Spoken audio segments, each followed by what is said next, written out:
Let's talk about real estate scams and how you can avoid them.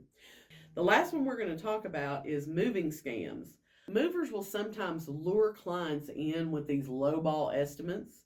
They'll pick up their belongings, they'll get them loaded in a truck, and then they hold them in a hostage situation and tell them, oh, well, based on all the stuff you had, it's now going to be this amount of money to get your belongings delivered.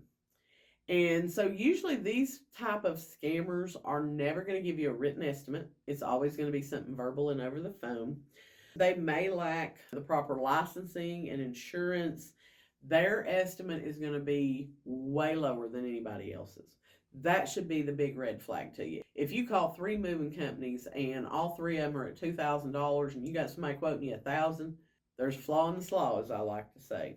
If they offer you a quote sight unseen, that's going to be another red flag, because in order for a mover to accurately quote you, they need to know how big your house is, how much furniture you have. 9 times out of 10, they're going to send somebody over to the house before they give you that estimate. If they have a lot of negative reviews, you should always be Googling any company that you want to do business with and check the reviews. If they're not even on Google Business, you probably don't want to do business with them at this point. If they demand a large deposit of money up front, it's probably a scam. I actually had this happen to some sellers last year. The guy that they talked to and said, oh yeah, we can do it for this, came, loaded up the truck, and then doubled the price that he wanted in order to take their possessions across the country. That was a whole big ordeal for them.